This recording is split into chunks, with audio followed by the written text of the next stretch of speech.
जय हिंद दोस्तों, स्वागत है आपका अपने YouTube channel study with KP में। तो आज के इस वीडियो में हम लोग छत्तीसगढ़ जिला पुलिस भर्ती के लिए जो निःशुल्क टेस्ट सीरीज चला रहे हैं उसका 7वां क्रम का टेस्ट वीडियो आपके लिए लेकर के आए हैं जी, जो कि प्रत्येक संडे को सवेरे 10 बजे हम अपने YouTube channel study with KP में आपके लिए लेकर के आते हैं। इससे पहले हम इससे 6 टेस्ट वीडियो ला चुके हैं। इसका लिंक हमने आपको इस वीडियो के डिस्क्रिप्शन बॉक्स में प्रोवाइड किया है। आप लोग वहां से जाकर के इन 6 टेस्ट वीडियो को चेक कर सकते हैं। और यदि वीडियो आपको अच्छा लगे तो वीडियो को लाइक कर दीजिएगा, अपने दोस्तों में इसको शेयर भी कर दीजिएगा। इसका पीडीएफ प्राप्त करने के लिए आप हमारे Telegram channel study with KP से जाकर के जुड़ सकते हैं। वहां हम इसका पीडीएफ जो है बिल्कुल निःशुल्क में आपको प्रोवाइड करते हैं। चलिए तो आज का क्वेश्चन स्टार्ट करते हैं जी। पहला क्वेश्चन है आज का, छत्तीसगढ़ राज्य भारत के कुल भू क्षेत्रफल का कितना भाग घेरे हुए है। यहाँ पे ऑप्शन दिया गया है 5.14%, 6.14%, 7.14%, 4.14%। 2 सेकंड है आपके पास। तो इसका जो सही उत्तर होगा वो है आपका ऑप्शन नंबर डी, 4.14%। और यहाँ पे आपको ध्यान देना है, यहाँ पे लोग कंफ्यूज होते हैं बच्चे कि 2.11% और 4.14% में। तो यहाँ पे ध्यान देना है जब भू क्षेत्रफल बोलेगा, ठीक है, तो छत्तीसगढ़ जो है भारत के भू क्षेत्रफल का 4.14% घेरे हुए है। और इसका जो जनसंख्या है छत्तीसगढ़ का, वो जो है भारत के जो है जनसंख्या का, कुल जनसंख्या का 2.11% है। तो जनसंख्या जब भी बोलेगा तो 2.11% होगा और भू क्षेत्रफल बोलेगा तो 4.14% होगा। तो इतना आपको ध्यान में रखना है। चलिए अगला क्वेश्चन देखते हैं। छत्तीसगढ़ राजभाषा दिवस की तिथि बतलाइए। इसका यहां पे ऑप्शन दिया गया है 28 नवंबर, 14 नवंबर, 21 फरवरी, 14 सितंबर। 2 सेकंड है आपके पास। तो इसका जो सही उत्तर होगा वो होगा आपका ऑप्शन नंबर ए, 28 नवंबर। तो ये जो क्वेश्चन है आपका, ये इस साल जो है छत्तीसगढ़ का जो पीएससी का प्री हुआ था उसमें ये क्वेश्चन पूछा गया था, ठीक है जी। तो इसको आप लोग स्टार मार्क लगा लीजिएगा, ये इंपॉर्टेंट क्वेश्चन है। 28 नवंबर को जो है राजभाषा दिवस छत्तीसगढ़ का मनाया जाता है। चलिए तो अगला क्वेश्चन देखते हैं। अगला क्वेश्चन है, राज्य में प्रथम महिला संसद सदस्य इनमें से कौन थी। 4 ऑप्शन है यहाँ पे, सरोज पांडे, राजमोहिनी देवी, मिनी माता, रश्मि देवी। 2 सेकंड है आपके पास। तो इसका जो सही उत्तर होगा वो होगा आपका ऑप्शन नंबर सी, मिनी माता देवी, ठीक है। तो मिनी माता जी जो थी वो राज्य की प्रथम महिला संसद सदस्य थी। इन्हीं के नाम पर आपका जो कोरबा में बांध है, हसदेव बांगो बांध, उसका नाम रखा गया है मिनी माता हसदेव बांध, ठीक है। और आपको मैं बता दूं कि हम लोग प्रत्येक गुरुवार को सवेरे 10 बजे आपके लिए Chhattisgarh portion, specific Chhattisgarh portion का ही यहाँ पे क्या लेकर के आते हैं, टेस्ट सीरीज लेकर के आते हैं जी, जिसमें कुल 50 क्वेश्चन रहता है, जो कि छत्तीसगढ़ का भूगोल, इतिहास, जनजाति, आर्थिक सर्वेक्षण और करंट अफेयर का लेकर के आते हैं इन 50 क्वेश्चन में, जो कि एकदम महत्वपूर्ण रहता है एग्जाम के दृष्टि से, ठीक है। तो इसको भी आप लोग एक बार ज्वाइन करके देखिएगा, इसको भी अटेम्प्ट कीजिएगा इस टेस्ट सीरीज को। चलिए अगला क्वेश्चन देखते हैं। छत्तीसगढ़ का मैदानी भाग किस सेल समूह की चट्टानों से निर्मित है। ऑप्शन दिया गया है कडप्पा, विंध्यन, गोंडवाना, धारवाड़। 2 सेकंड है आपके पास। तो इसका जो सही उत्तर होगा वो है आपका ऑप्शन नंबर ए, कडप्पा। तो छत्तीसगढ़ का जो मैदानी भाग है वो पंखाकार में है, ठीक है, पंखाकार में आप लोग जान रहे हैं। और ये जो है आपका कडप्पा सेल समूह से निर्मित है। और ये जो कडप्पा सेल समूह है ये छत्तीसगढ़ में जो चट्टान है उनमें 30% जो है ये क्या किया हुआ है, घेरे हुए है। तो छत्तीसगढ़ का जो भू आकृति है उसका 30% कडप्पा सेल समूह से बना हुआ है। ये दूसरे क्रम का सबसे ज्यादा फैला हुआ चट्टान है छत्तीसगढ़ में। चलिए तो अगला देखते हैं। लीलागर, खरखरा, जमुनिया किस नदी की सहायक नदियां हैं। 4 ऑप्शन यहाँ पे है, शिवनाथ, हसदेव, तांदुला, खारून। 2 सेकंड है आपके पास। इसको आंसर खुद से देने का कोशिश कीजिएगा आप लोग। कमेंट बॉक्स में आप लोग बताएंगे लास्ट में कितना क्वेश्चन आपने 50 में से सही किया है। इसका सही उत्तर होगा आपका ऑप्शन नंबर ए, शिवनाथ नदी। तो शिवनाथ नदी जो है इसकी सहायक नदी है कौन कौन सी जी, लीलागर, खरखरा, जमुनिया और आपका आता है क्या जी, तांदुला, और आता है आपका कौन सा इसमें बलमदई नदी जो रहता है, ठीक है। तो ये सब आपका क्या है, किसका है, तो ये सब आपका शिवनाथ नदी का सहायक नदी है। चलिए तो अगला क्वेश्चन देख लेते हैं। अगला क्वेश्चन आपके स्क्रीन पर है। छत्तीसगढ़ में पहली बार राष्ट्रीय आदिवासी नृत्य महोत्सव का आयोजन कब किया गया। 4 ऑप्शन है यहाँ पे, 27 से 29 अक्टूबर 2019, 29 से 30 नवंबर 2019, 27 से 29 दिसंबर 2019, इनमें से कोई नहीं। 2 सेकंड है आपके पास। तो इसका जो सही उत्तर है वो है आपका ऑप्शन नंबर सी, 27 से 29 दिसंबर 2019। इस डेट में आपका जो है छत्तीसगढ़ में पहली बार राष्ट्रीय आदिवासी नृत्य महोत्सव का आयोजन किया गया था। चलिए अगला देख लेते हैं। अगला क्वेश्चन है आपका, किस विशेष पिछड़ी जनजाति की संख्या छत्तीसगढ़ में सर्वाधिक है। 4 ऑप्शन यहाँ पे है, अबुझमाड़िया, कमार, बैगा, कोरवा। 2 सेकंड है आपके पास। तो इसका जो सही उत्तर है वो है आपका ऑप्शन नंबर सी, बैगा, ठीक है। तो बैगा जनजाति जो है, जो कि छत्तीसगढ़ की एक विशेष पिछड़ी जनजाति है, जिसको केंद्र सरकार ने विशेष पिछड़ी जनजाति घोषित किया है, वो छत्तीसगढ़ में सर्वाधिक, ये जो दिया गया है इनमें से सर्वाधिक जो जनसंख्या है वो किसका है जी, बैगा जनजाति का है। ठीक है, चलिए अगला देख लेते हैं। तो अगला क्वेश्चन आपकी स्क्रीन पर है, छत्तीसगढ़ में अदला बदली विवाह को कहा जाता है। ऑप्शन है यहाँ पे गुरावट, लमसेना, पायसोतुर, ढुकू। 2 सेकंड है आपके पास। तो इसका जो सही उत्तर होगा वो है आपका ऑप्शन नंबर ए, गुरावट विवाह। अब अदला बदली विवाह से आप लोग क्या समझते हैं, तो मान के चलिए ये है आपका एक लड़का, ठीक है, इसको B1 मान लिए, एक है आपकी लड़की G1 मान लिए, ये दोनों भाई बहन हैं।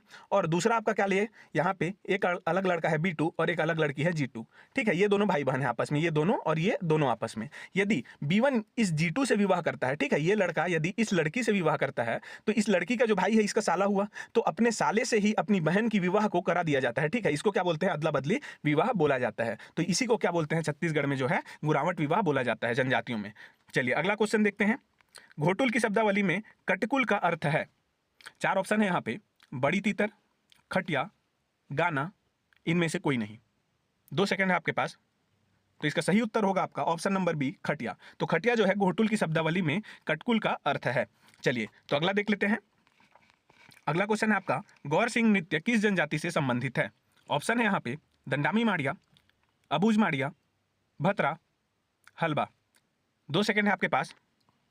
तो इसका जो सही उत्तर है वो है आपका option number A, Dandami Madia. तो गौर सिंह नृत्य जो है वो दंडामी माड़िया जनजाति के द्वारा किया जाता है। चलिए अगला देख लेते हैं। अगला क्वेश्चन है आपकी स्क्रीन पर, छत्तीसगढ़ में महापाषाण युगीन सभ्यता के अवशेष कहाँ मिलते हैं।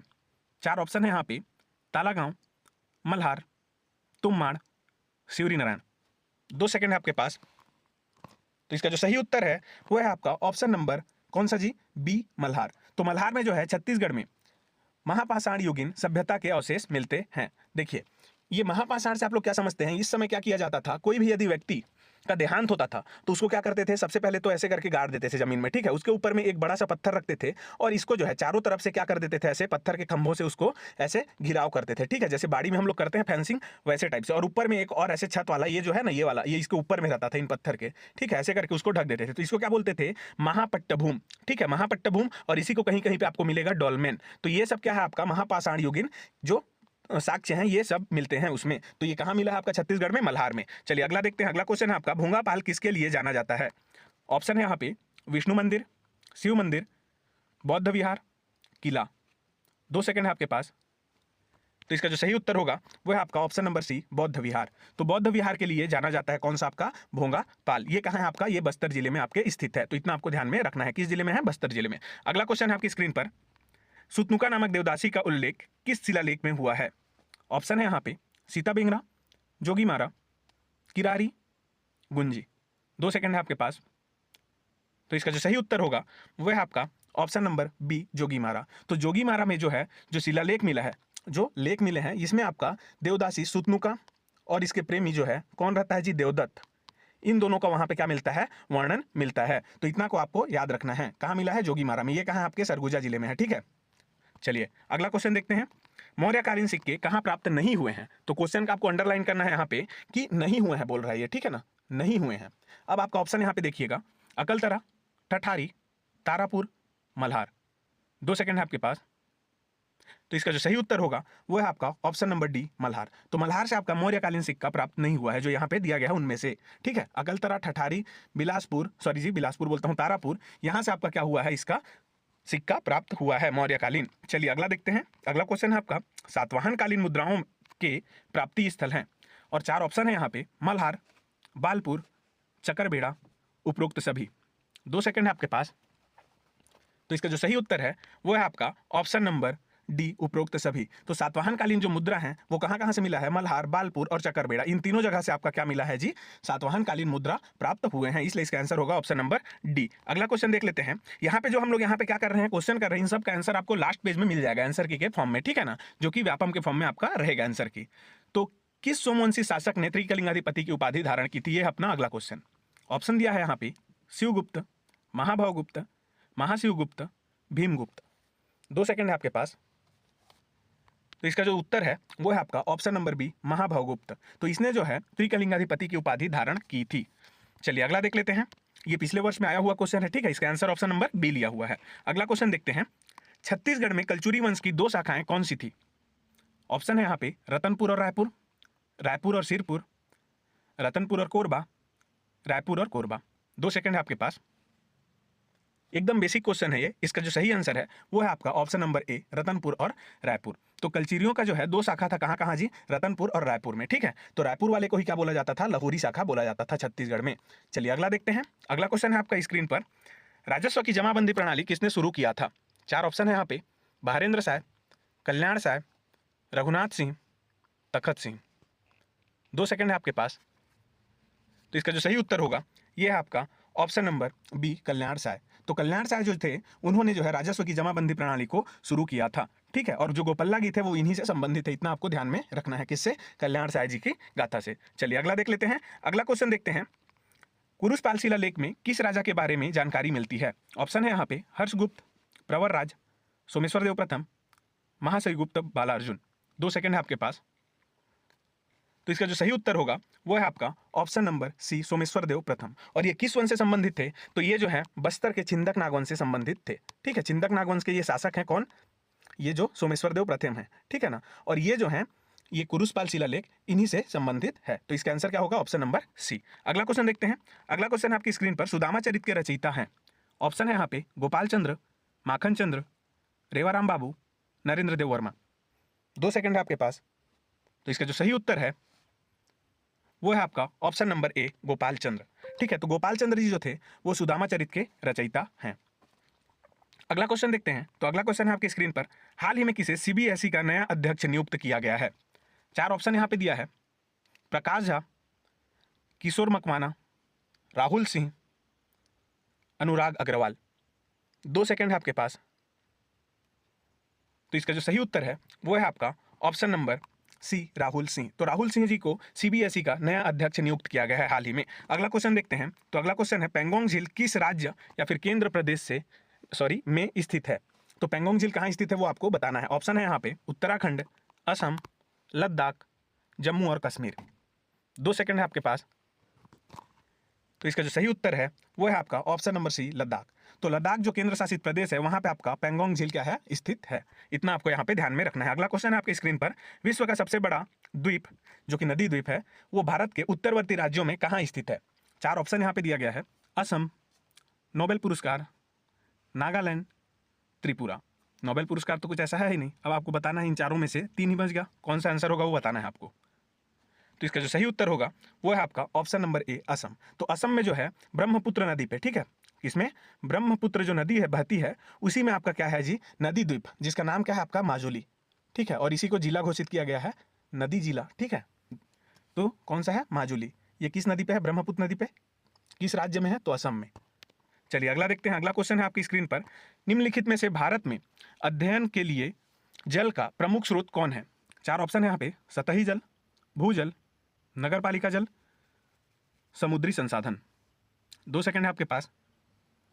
तो इसका जो सही उत्तर है वो है आपका ऑप्शन नंबर ए, सतही जल। ये पिछले वर्ष में आया हुआ क्वेश्चन है, ये बहुत इंपॉर्टेंट क्वेश्चन है, ठीक है जी। अभी के डेट में ये बहुत इंपॉर्टेंट है। इसका आंसर क्या होगा आपका? ऑप्शन नंबर ए, सतही जल। इसी को जो है इसका आंसर लिया गया है पिछले वर्ष में जब आया था। तो सतही जल जो है इसका आंसर होगा। अगला क्वेश्चन देखते हैं। अगला क्वेश्चन है स्क्रीन पर, निम्नलिखित में से किस शहर को भारत का मैनचेस्टर कहा जाता है? ऑप्शन है यहाँ पे, मुंबई, कानपुर, कोयम्बटूर, अहमदाबाद। 2 सेकंड है आपके पास। तो इसका जो सही उत्तर है वो है आपका ऑप्शन नंबर डी, अहमदाबाद। तो अहमदाबाद को जो है क्या बोला जाता है जी? भारत का मैनचेस्टर बोला जाता है। ये किस राज्य में है? तो ये आपके गुजरात राज्य में। तो गुजरात में है आपका कौन सा? अहमदाबाद। और इसी को क्या बोला जाता है? भारत का मैनचेस्टर। अगला क्वेश्चन है स्क्रीन पे आपके, संस्कृत व्याकरण अष्टाध्यायी के रचयिता कौन है? ऑप्शन है यहाँ पे, पतंजलि, कालिदास, पाणिनि, बाणभट्ट। 2 सेकंड है आपके पास। तो इसका जो सही उत्तर है वो है आपका ऑप्शन नंबर सी, पाणिनि। तो पाणिनि ने जो है क्या लिखा है आपका? अष्टाध्यायी की रचना की है, ठीक है। चलिए अगला देख लेते हैं। अगला क्वेश्चन है आपकी स्क्रीन पर, कर्क रेखा निम्नलिखित में से किस राज्य से गुजरती है? यहाँ पे 4 राज्य दिया गया है। अब आपको बताना है इसमें कोड के थ्रू, यहाँ पे जो ऑप्शन है उसमें, कि कहाँ से ये गुजरती है। गुजरात, छत्तीसगढ़, उत्तर प्रदेश, झारखंड। तो कहाँ कहाँ से गुजरती है वो आपको बताना है। तो इसका जो सही उत्तर है वो है आपका ऑप्शन नंबर सी 1 2 4। मतलब कि गुजरात, छत्तीसगढ़ और झारखंड से जो है आपका कर्क रेखा गुजरता है, लेकिन उत्तर प्रदेश से नहीं गुजरता। तो कर्क रेखा आपके भारत के 8 राज्यों से होकर गुजरती है। सबसे पहले तो गुजरात आता है, फिर आता है आपका राजस्थान, फिर आता है मध्य प्रदेश, फिर छत्तीसगढ़ आता है आपका, ठीक है, छत्तीसगढ़। उसके बाद आता है आपका झारखंड, फिर आता है वेस्ट बंगाल, झारखंड, सीजी, ठीक है, ये आपका मध्य प्रदेश, ये राजस्थान, ये गुजरात। और वेस्ट बंगाल के बाद आता है आपका कौन सा, त्रिपुरा, फिर आता है आपका कौन सा जी, मिजोरम। तो ये आप लोग गिन लीजिए, 1 2 3 4 5 6 7 8, ये 8 राज्य जो है यहाँ से कर्क रेखा आपकी गुजरती है। अगला क्वेश्चन देखेंगे आप लोग। अगला क्वेश्चन है स्क्रीन पर, निम्न में से कौन सा एक हड़प्पा का बंदरगाह है? ऑप्शन है यहाँ पे सिकंदरिया, लोथल, राखीगढ़ी, कालीबंगा। 2 सेकंड है आपके पास। तो इसका जो सही उत्तर है वो है आपका ऑप्शन नंबर बी, लोथल। तो लोथल जो है इसका सही उत्तर होगा। अगला क्वेश्चन देखते हैं। अगला क्वेश्चन आपकी स्क्रीन पर है, राजगृह की सप्तपर्णी गुफा में प्रथम बौद्ध संगीति का आयोजन किस शासक के समय में हुआ था? ऑप्शन है यहाँ पे बिंबिसार, अजातशत्रु, उदयन, शिशुनाग। 2 सेकंड है आपके पास। तो इसका जो सही उत्तर है वो है आपका ऑप्शन नंबर बी, अजातशत्रु। तो अजातशत्रु के समय में आपका सप्तपर्णी गुफा में, जो कि कहाँ है, राजगृह में, वहां पे प्रथम बौद्ध संगीति का आयोजन किया गया था। तो इसका आंसर होगा ऑप्शन नंबर बी। अगला क्वेश्चन देखते हैं। अगला क्वेश्चन आपकी स्क्रीन पर है, प्राचीन हिंदू ग्रंथों में यमन प्रिय के रूप में किसको संबोधित किया गया है? ऑप्शन है आपका काली मिर्च, लौंग, रेशम, मलमल। 2 सेकंड है आपके पास। तो इसका जो सही उत्तर है वो है आपका ऑप्शन नंबर ए, काली मिर्च। तो काली मिर्च को जो है प्राचीन हिंदू ग्रंथों में यवन प्रिय के नाम से संबोधित किया गया है, ठीक है। चलिए अगला देख लेते हैं। अगला क्वेश्चन आपकी स्क्रीन पर है, किस मुगल सम्राट ने कुछ दिनों में पशु हत्या पर प्रतिबंध लगा दिया था? ऑप्शन है यहाँ पे आपका शाहजहां, अकबर, दारा सिकोह, जहांगीर। 2 सेकंड है आपके पास। तो इसका जो सही उत्तर है वो है आपका ऑप्शन नंबर बी, अकबर। तो अकबर ने जो है सन 1583 में क्या किया था, आपका पशु हत्या पर प्रतिबंध लगा दिया गया था। इसने लगाया था, मतलब लगा दिया गया था बोलता हूँ जी, लगाया था किसने, अकबर ने। कब? 1583 ईस्वी में। तो ये आपको याद रहना चाहिए। अगला देखते हैं, हिंदुस्तान में अपना राज्य खोने के बाद हुमायूं ने कितने वर्ष निर्वासन में बिताए? तो यहाँ पे पूछ रहा है कि हिंदुस्तान में जब वो हार गया फिर कितने वर्ष जो है हिंदुस्तान से बाहर वो रहा था, निर्वासन में बिताया मतलब बाहर रहा था हिंदुस्तान से। ऑप्शन है यहाँ पे 10 वर्ष, 12 वर्ष, 15 वर्ष, 20 वर्ष। 2 सेकंड है आपके पास। तो इसका जो सही उत्तर है वो है आपका ऑप्शन नंबर बी, 12 वर्ष। तो 12 वर्ष के लिए हुमायूं जो है भारत से बाहर निर्वासन काल में बिताया था। अगला क्वेश्चन है आपकी स्क्रीन पर, हाल ही में आईपीएल इतिहास का सबसे बड़ा टीम स्कोर किसने बनाया है? ऑप्शन है आपका मुंबई इंडियंस, सनराइजर्स हैदराबाद जिसे एसआरएच बोला जाता है, Lucknow super giants, royal challenger Bengaluru. 2 second है आपके पास। तो इसका जो सही उत्तर है वो है आपका option number B, Sunriser Hyderabad. तो सनराइजर हैदराबाद ने जो है आईपीएल के इतिहास में सबसे बड़ा टीम स्कोर बनाया है। तो इसको आप लोग याद रखेंगे। और अभी आईपीएल किसने जीता है वो भी पूछ सकता है, तो किसने जीता है, केकेआर ने, ठीक है, कोलकाता नाइट राइडर्स। अगला क्वेश्चन देखते हैं, और रनर अप में कौन था इसमें, सनराइजर्स हैदराबाद, ठीक है ना जी। अगला क्वेश्चन है आपकी स्क्रीन पर, निम्नलिखित में से किसने अकबरनामा लिखा था? ऑप्शन है आपका यहाँ पे अब्दुल कादिर, अब्दुल रहीम, फैजी, अब्दुल फजल। 2 सेकंड है आपके पास। तो इसका जो सही उत्तर है वो है आपका ऑप्शन नंबर डी, अबुल फजल। तो अबुल फजल ने जो है अकबरनामा लिखा था। अगला क्वेश्चन देखते हैं। अगला क्वेश्चन है आपकी स्क्रीन पर, किस वर्ष जहांगीर ने भारत में व्यापार प्रतिष्ठान स्थापित करने के लिए ईस्ट इंडिया कंपनी को चार्टर जारी किया? ऑप्शन है यहाँ पे 1615, 1616, 1617, 1618। 2 सेकंड है आपके पास। तो इसका जो सही उत्तर है वो है आपका ऑप्शन नंबर सी, 1617। तो 1617 में जो है जहांगीर ने भारत में व्यापार प्रतिष्ठान स्थापित करने के लिए ईस्ट इंडिया कंपनी को चार्टर जारी किया था, ठीक है। चार्टर जारी कब किया था? 1617 में किया था। अगला देखते हैं। अगला है आपका, वर्ष 1757 को निम्नलिखित में से किस युद्ध के लिए याद किया जाता है? तो 1757 को किस युद्ध के लिए याद किया जाता है आपको बताना है। ऑप्शन है यहाँ पे प्लासी का युद्ध, चिंसुरा का युद्ध, बक्सर का युद्ध, पूना का युद्ध। 2 सेकंड है आपके पास। तो इसका जो सही उत्तर है वो है आपका प्लासी का युद्ध। प्लासी का युद्ध कब हुआ था आपका? तो 27 जून, कब? 1757, ठीक है। आपको बताना है कि 27 है या 23, मैं थोड़ा कंफ्यूज हो गया हूँ, 27 जून है या 23 जून, आपको कमेंट करके बताना है, ठीक है। चलिए, तो इसका आंसर क्या होगा? 1757 जो है प्लासी के युद्ध के लिए जाना जाता है। अगला क्वेश्चन आपकी स्क्रीन पर है, निदेशक सिद्धांतों का उद्देश्य है। यहाँ से आपका संविधान का क्वेश्चन स्टार्ट हो रहा है। लास्ट में हमने आज क्या रखा है आपका, यहाँ पे करंट अफेयर रखा है, छत्तीसगढ़ और भारत दोनों का। तो इसका ऑप्शन है यहाँ पे राजनीतिक स्वतंत्रता सुरक्षित करना, उचित कार्यवाही द्वारा सामाजिक और आर्थिक स्वतंत्रता सुरक्षित करना, कार्यकारी सर्वोच्चता, न्यायिक सर्वोच्चता। तो नीति निर्देशक सिद्धांत का उद्देश्य आपको बताना है इन चारों में से। 2 सेकंड है आपके पास। तो इसका जो सही उत्तर है वो है आपका ऑप्शन नंबर बी, उचित कार्यवाही द्वारा सामाजिक और आर्थिक स्वतंत्रता सुरक्षित करना। क्वेश्चन यदि आप लोग को अच्छा लग रहा है लेवल, तो आप लोग प्लीज वीडियो को लाइक कीजिए और अपने दोस्तों में शेयर कीजिएगा भाई लोग। चलिए अगला देख लेते हैं। अगला क्वेश्चन है आपका स्क्रीन पर, राजनीतिक लोकसभा में खाली स्थान एंग्लो इंडियन सदस्यों को मनोनीत करते थे। ठीक है, सॉरी जी, राष्ट्रपति है यहाँ पे। राष्ट्रपति लोकसभा में खाली स्थान एंग्लो इंडियन सदस्यों को मनोनीत करते थे। अब करते थे क्यों बोल रहा है उसको मैं बताऊंगा। 4 ऑप्शन है यहाँ पे, 2, 1, 5, 7। तो इसका जो सही उत्तर है वो है आपका कौन सा है बताइए आप लोग। 2 सेकंड है। तो इसका सही उत्तर जो है ऑप्शन नंबर ए है। ठीक है, तो ये जो है, ये जो मनोनीत वाला, ये पहले था सिस्टम। ठीक है, अब जो है संशोधन जब किया गया तो उसके बाद ये जो आपका है क्या मनोनीत सदस्य वाला, इसको खत्म कर दिया गया, रद्द कर दिया गया है। ठीक है, तो राष्ट्रपति जी जो है अब क्या एंग्लो इंडियन सदस्य को मनोनीत नहीं कर सकते, ना कि लोकसभा में और ना ही राज्यसभा में, तो दोनों में ही नहीं कर सकते। चलिए देख लेते हैं अगला। आप लोग बताएंगे कि कौन सा संविधान संशोधन था कमेंट सेक्शन में। अगला क्वेश्चन है, निम्नलिखित में से किस अधिनियम ने ब्रिटेन में नियंत्रण बोर्ड की स्थापना का प्रावधान किया, जिसके माध्यम से ब्रिटिश सरकार भारत में ब्रिटिश ईस्ट इंडिया कंपनी के नागरिक, सैन्य और राजस्व मामलों को पूरी तरह से नियंत्रित कर सकती थी। ऑप्शन है आपका यहाँ पे 1773 का regulating act, Pitt's India Act 1784, 1833 का चार्टर अधिनियम, भारत सरकार अधिनियम 1858। 2 सेकंड है आपके पास। क्वेश्चन में क्या बोल रहा है एक बार देख लीजिए अच्छे से इसको। यहाँ पे बताता है कि ब्रिटेन में नियंत्रण बोर्ड की स्थापना का प्रावधान किसके द्वारा किया गया है, ये जो दिया गया है इनमें से। ठीक है, जिससे कि आपका यहाँ पे क्या किया गया, नियंत्रित कर सकती थी ब्रिटिश सरकार। ठीक है, कहाँ, भारत में ब्रिटिश ईस्ट इंडिया कंपनी के जो नागरिक हैं, सैन्य हैं और राजस्व मामले, उन सभी पर। तो इसका सही उत्तर आप लोग आशा करता हूं कर लिए होंगे। इसका आंसर होगा option number B, Pitt's India Act 1784। इस समय आपका क्या किया गया था, नियंत्रण बोर्ड जो है इसकी स्थापना की गई थी। अगला क्वेश्चन आपकी स्क्रीन पर, निम्नलिखित कथनों पर विचार करें। क्या दिया है कथन, राज्य लोक सेवा आयोग के सदस्य को केवल किसके द्वारा हटाया जा सकता है। अब यहाँ पे ऑप्शन दिया है, राज्यपाल को उनके दुर्व्यवहार के आधार पर, राष्ट्रपति को शारीरिक या मानसिक दुर्बलता के आधार पर, राज्यपाल जब ऐसा सदस्य दिवालिया हो जाए, उचित जांच के बाद सुप्रीम कोर्ट की रिपोर्ट प्राप्त होने के बाद, दुर्व्यवहार के आधार पर राष्ट्रपति। तो बताना है आपको, 2 सेकंड है आपके पास, कि राज्य लोक सेवा आयोग के सदस्य को केवल किसके द्वारा हटाया जा सकता है, ये आपको बताना है। ठीक है, तो इसका जो सही उत्तर है वो है आपका ऑप्शन नंबर डी, उचित जांच के बाद जो सुप्रीम कोर्ट की रिपोर्ट प्राप्त होती है उसके आधार पर। ठीक है, यदि दुर्व्यवहार साबित होता है तो राष्ट्रपति जो है इसको हटा सकता है।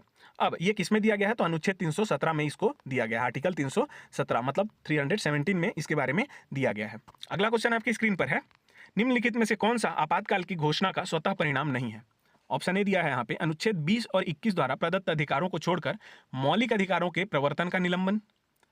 अगला ऑप्शन है, संघ की कार्यकारी शक्ति का विस्तार किसी राज्य को यह निर्देश देने के लिए कि उसकी कार्यकारी शक्ति का प्रयोग किस प्रकार किया जाना चाहिए।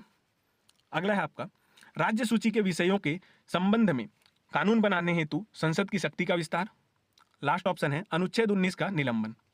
तो 2 सेकंड है आपके पास, इसमें कौन सा सही उत्तर होगा वो आपको बताना है। ठीक है, तो इसका सही उत्तर जो है वो है आपका ऑप्शन नंबर ए, अनुच्छेद 20 और 21 द्वारा प्रदत्त अधिकारों को छोड़कर मौलिक अधिकारों के प्रवर्तन का निलंबन। तो आपातकाल की जब घोषणा होती है तो स्वतः परिणाम नहीं है ये। ठीक है जी, आपातकाल लगे या कुछ भी लगे, आपका जो अनुच्छेद 20 और 21 जो है ये कभी भी आपका निलंबित नहीं किया जा सकता इसका प्रवर्तन को। ठीक है ना, तो इसका आंसर क्या होगा, ऑप्शन नंबर। अगला क्वेश्चन है, भारतीय संविधान के अंतर्गत पारिवारिक कानून के सभी पहलुओं का प्रावधान किया गया है। 4 ऑप्शन है यहाँ पे, संघ सूची, राज्य सूची, समवर्ती सूची, उपरोक्त में से कोई नहीं। 2 सेकंड है आपके पास। तो इसका जो सही उत्तर है वो है आपका ऑप्शन नंबर सी, समवर्ती सूची। तो भारतीय संविधान के अंतर्गत जो भी पारिवारिक कानून है उसके सभी पहलुओं का प्रावधान जो है किसमें दिया गया है, समवर्ती सूची में दिया गया है। अगला क्वेश्चन आपकी स्क्रीन पर है, यहाँ से आपका क्या आ रहा है, यहाँ पे करंट अफेयर आ रहा है। तो छत्तीसगढ़ बजट 2024-25 में राज्य के तेंदुपत्ता संवेदकों को प्रति मानक बोरा कितने रुपए न्यूनतम समर्थन मूल्य देने की घोषणा की गई है। तो तेंदुपत्ता का प्रति मानक बोरा कितना है वो आपको बताना है, एमएसपी। ठीक है, ऑप्शन है यहाँ पे 4,200 रुपये, 5,000 रुपये, 4,600 रुपये, 5,500 रुपये। 2 सेकंड है आपके पास। तो इसका जो सही उत्तर होगा जी वो है आपका ऑप्शन नंबर डी, 5,500 रुपये प्रति मानक बोरा दिया जाएगा। एक मानक बोरा में कितना तेंदुपत्ता रहता है ये भी पूछ सकता है आपका, तो उसमें रहता है आपका 50,000 तेंदुपत्ता। और कितना बंडल रहता है, तो 1,000 बंडल रहता है। एक बंडल में कितना रहता है, तो 50 रहता है। इसलिए आपका क्या हो जाएगा, इसको मल्टीप्लाई करेंगे तो 50,000 तेंदुपत्ता रहता है प्रति मानक बोरा में। ठीक है, और उसका मूल्य कितना हो जाएगा, 5,500 रुपये। अगला क्वेश्चन आपकी स्क्रीन पर है, छत्तीसगढ़ आर्थिक सर्वेक्षण 2023-24 के अनुसार छत्तीसगढ़ में प्रति व्यक्ति आय, जिसको पीसीआई बोला जाता है, पर कैपिटा इनकम, कितनी है? ऑप्शन है यहाँ पे, आप लोग देख लेंगे ऑप्शन को, 2 सेकंड में आप लोग इसका आंसर दीजिए, ऑप्शन देख लीजिए इसका। तो इसका आंसर क्या हो जाएगा आपका? ऑप्शन नंबर डी, कितना जी? 1,47,361, ये इसका उत्तर हो जाएगा। ठीक है, तो छत्तीसगढ़ में जो पर कैपिटा इनकम है, ठीक है, प्रति व्यक्ति आय, किसमें? आपका प्रचलित भाव पे ये है, ठीक है, प्रचलित भाव पर। तो प्रचलित भाव पर कितना है? 1,47,36,1, मतलब 1,47,361, और ये है आपका छत्तीसगढ़ का। और भारत का जब बोलेगा तो भारत का जो है 2023 के आर्थिक सर्वेक्षण के अनुसार 2023-24 के, इसका जो पर कैपिटा इनकम है वो कितना है आपका? 1,85,854 रुपए। ये भी आपका प्रचलित भाव पर है। ये भारत का है और ये छत्तीसगढ़ का है। अगला क्वेश्चन देख लेते हैं। अगला क्वेश्चन आपकी स्क्रीन पर है, छत्तीसगढ़ विधानसभा की सारी जानकारी उपलब्ध कराने के लिए कौन सा ऐप तैयार हो गया है? ऑप्शन है आपका ई विधान ऐप, मिनी माता शक्ति ऐप, छत्तीसगढ़ विधानसभा ऐप, जन सदन ऐप। 2 सेकंड है आपके पास। तो इसका जो सही उत्तर है वो है आपका ऑप्शन नंबर ए, ई विधान ऐप। तो छत्तीसगढ़ में जो विधानसभा की जितनी भी जानकारी है उसको उपलब्ध कराने के लिए आपका कौन सा ऐप तैयार किया गया है? ई विधान ऐप। अगला क्वेश्चन आपकी स्क्रीन पर है, इसी के बारे में यहाँ पे दिया है, इसमें क्या क्या दिया जाएगा सुविधा उसको बोल रहा है। इसमें भाषण, बजट के आर्थिक सर्वेक्षण, अनुदानों को जानकारी और टिप्स सहित अन्य सारी जानकारी भी उपलब्ध होगी इसमें, ई विधान ऐप में। अगला क्वेश्चन आपकी स्क्रीन पर है, छत्तीसगढ़ बजट 2024-25 में मुख्यमंत्री खाद्यान्न सहायता योजना के लिए कितनी राशि का प्रावधान किया गया है? ऑप्शन है आपका यहाँ पे 1,333 करोड़ रुपए, दूसरा ऑप्शन है 3,400 करोड़ रुपए, तीसरा ऑप्शन है 6,900 करोड़ रुपए, चौथा ऑप्शन है 4,741 करोड़ रुपए। 2 सेकंड है आपके पास, इसका सही उत्तर आप लोग दीजिएगा। कौन सी योजना के लिए पूछ रहा है? मुख्यमंत्री खाद्यान्न सहायता योजना के लिए। तो इसका जो सही उत्तर है वो है आपका ऑप्शन नंबर बी, 3,400 करोड़ रुपए। और ये क्या है आपका? मुख्यमंत्री खाद्यान्न सहायता योजना। ये जो है अभी 5 वर्ष तक आपका जो है, जो क्या था जी, एपीएल वाले को छोड़ के, मतलब कि जो आपका सफेद कार्ड वाला राशन कार्ड रहता है ना, उनको छोड़ करके जितने भी कार्ड वाले हैं उनको चावल जो है निःशुल्क दिया जाएगा 5 वर्ष के लिए। तो उसके लिए आपका कितना फंड यहाँ पे क्या किया गया है? प्रावधानित किया गया है। तो ये है आपका 3,400 करोड़ रुपए, उसी को यहाँ पे बोल रहा है। चलिए देखते हैं। अगला क्वेश्चन है, छत्तीसगढ़ रामलला दर्शन योजना के लिए छत्तीसगढ़ सरकार ने किसके साथ समझौता ज्ञापन, मतलब कि मेमोरेंडम ऑफ अंडरस्टैंडिंग तय किया है? एमओयू बोलते हैं उसी को। ठीक है, ऑप्शन है आपका छत्तीसगढ़ परिवहन विभाग, मैक माई ट्रिप, इंडिगो एयरलाइंस, भारतीय रेलवे। 2 सेकंड है आपके पास। तो इसका जो सही उत्तर होगा ना जी वो है आपका ऑप्शन नंबर डी, भारतीय रेलवे के साथ जो है छत्तीसगढ़ रामलला दर्शन योजना के लिए छत्तीसगढ़ सरकार ने समझौता किया है। और इसमें जो है पहले चरण में आपका 55 वर्ष से जो अधिक उम्र के हैं, ठीक है, जो बुजुर्ग व्यक्ति हैं उनको ले जाया जाएगा सबसे पहले। तो ठीक है, कब ये स्टार्ट हो गया है और 55 से अधिक वर्ष वाले लोग को पहले चरण में ले जाया जा रहा है, इतना आपको ध्यान में रखना है। भारतीय रेलवे के साथ समझौता किया गया है। अगला क्वेश्चन है, निर्वाचन आयोग ने किसे राष्ट्रीय दिव्यांग आइकॉन घोषित किया है? ऑप्शन है आपका यहाँ पे पीटी उषा, मेघना हलावत, शीतल देवी, आशा लकड़ा। 2 सेकंड है आपके पास। तो इसका सही उत्तर होगा आपका ऑप्शन नंबर सी, शीतल देवी। तो शीतल देवी जी को निर्वाचन आयोग ने राष्ट्रीय दिव्यांग आइकॉन घोषित किया है। अगला क्वेश्चन आपके स्क्रीन पर है, हाल ही में वित्त वर्ष 2025 के लिए फिच रेटिंग्स के ने भारत की विकास दर का अनुमान कितना किया है? तो भारत का अनुमान कितना है जी? विकास दर का अनुमान कितना है? किसके अनुसार? फिच रेटिंग्स के अनुसार। 4 ऑप्शन है यहाँ पे, 4.5%, 7%, 7.9%, 8%। 2 सेकंड है आपके पास। तो इसका जो सही उत्तर है वो है आपका ऑप्शन नंबर बी, 7%। तो इसने कितना अनुमानित किया है विकास दर भारत का? तो इसने किया है 7%। चलिए अगला देख लेते हैं, जो कि आज का लास्ट क्वेश्चन है अपना। तो ये है, हाल ही में किसने प्रसार भारती के नए अध्यक्ष के रूप में कार्यभार संभाला है? ऑप्शन है आपका दिलीप सिंह, नवनीत कुमार, एमआर कुमार, मेघना हलावत। 2 सेकंड है आपके पास। तो इसका जो सही उत्तर है वो है आपका option number B, Navneet Singh. ठीक है, तो नवनीत सिंह जो है उन्होंने क्या किया है आपका नए अध्यक्ष के रूप में कार्यभार संभाला है। किसका? प्रसार भारती का। तो ये था इसका आंसर। ये थे आज के हमारे 50 क्वेश्चन। यहाँ पे आपको इसका आंसर की मिल जाएगा जब आप लोग पीडीएफ डाउनलोड करेंगे। कहाँ से? Study with KP Telegram channel से। तो ये था हमारा आज का टोटल 50 क्वेश्चन, ठीक है। तो यदि आपको आज का क्वेश्चन से यदि अच्छा लगा हो तो वीडियो को लाइक कर दीजिएगा, इसे अपने दोस्तों में शेयर कर दीजिएगा और हमारे चैनल को सब्सक्राइब कर लीजिएगा, ताकि आपको ऐसे ही टेस्ट सीरीज अच्छे समय पर मिलते रहें और आपको लाभ होता रहे। हमारे साथ अंत तक बने रहने के लिए आप सभी का धन्यवाद।